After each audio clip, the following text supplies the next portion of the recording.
Hello बच्चों, let's see the question and here the question is that draw the structural formula of N-pentane and isopentane. हमें यहाँ पे बच्चों structural formula form करना है for the N-pentane and the isopentane.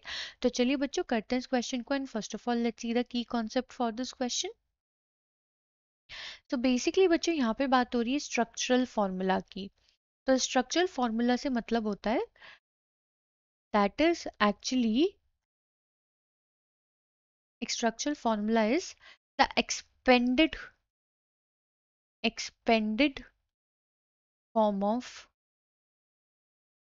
Compound. ये होता है बच्चों एक्सपेंडेड फॉर्म ऑफ कंपाउंड जिसमें कि बच्चों होता क्या है कि सारे बॉन्ड्स प्रेजेंट होते हैं that all the bonds are all the bonds are represented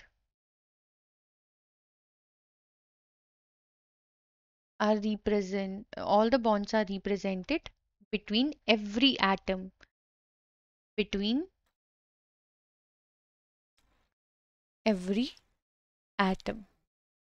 ठीक है, तो हमें ये तो पता चल गया for structural formula.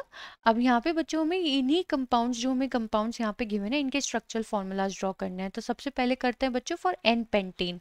N pentane का मतलब है बच्चों कि ये इसका फार्मूला तो होगा हमारे पास क्या. So the chemical formula for n pentane, it pent means 5 carbon atom, n है यानी कि मतलब ये हमारा एल्केन कंपाउंड है. So it will be C5H12 है ना. यही जनरल फार्मूला अप्लाई करके हमने इसका कंपाउंड मॉलिकुलर फार्मूला देख लिया. एन का मतलब है बच्चों कि ये जितने भी कार्बन एटम्स है वो सब किस तरीके से प्रेजेंट है in the form of straight chain. तो अब इसका स्ट्रक्चरल फार्मूला लिखते हैं बच्चों. 5 carbon atom into the straight chain and अब हम इन सारे कार्बन को सेटिस्फाइड कर देंगे with the hydrogen in the expanded form. सारे बॉन्ड्स को प्रॉपर्ली शो करके, यही बोला गया है ना कि हमें प्रॉपर्ली शो करना है for the structural formula. So this is the structural formula for n pentane. ठीक है, अब बच्चों बात करते हैं दूसरे कंपाउंड की जो कि हमें यहाँ पे गिवन है. So that is isopentane. Isopentane का भी बच्चों जो मॉलिकुलर फॉर्मूला होता है so that is C5H12. But यहाँ पे डिफरेंस क्या होता है बच्चों, यहाँ पे आ जाती है ब्रांचिंग. वो कैसे कि 4 कार्बन एटम तो बच्चों क्या होता है इन दी स्ट्रेट चेन एंड एक कार्बन जो होता है वो होता है ब्रांचिंग में. तो अब हम अगर देखें तो हम इसे हाइड्रोजन से सेटिस्फाइड कर देंगे.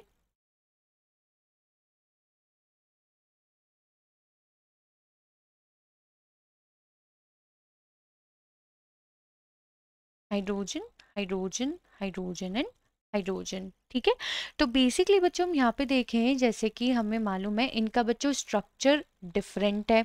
ठीक है, एंड मॉलिकुलर फॉर्मूला सेम है एंड नेमिंग भी डिफरेंट है. ये एन पेंटेन है, ये आइसोपेंटेन है. और अगर हम इसका आयुपेक नेमिंग भी देना चाहें तो होगा. अगर हम देखें हमारा एल्काइल ग्रुप है जो कि हमारा सेकंड कार्बन एटम पे है, क्योंकि अगर हम लेफ्ट राइट से शुरू करेंगे तो ये हमारा नियरेस्ट कार्बन एटम पे आएगा. सो इसका नेम होगा बच्चों 2 मीथाइल, मतलब सेकंड पोजीशन पे है हमारा methyl group and parent chain में है 4 कार्बन एटम. तो इसका नाम हो जाएगा 2 मीथाइल ब्यूटेन. तो बेसिकली बच्चों अगर हम देखना चाहें तो ये दोनों ही हमारे क्या हैं isomers and that is to be chain isomers हैं ये. ठीक है, तो हमसे क्वेश्चन में बच्चों दोनों ही कंपाउंड के स्ट्रक्चरल फॉर्मूला पूछे गए थे, हमने दोनों ही यहाँ ड्रॉ करके बता दिए हैं. आई होप बच्चों आपको ये क्वेश्चन समझ में आ गया होगा. Thank you.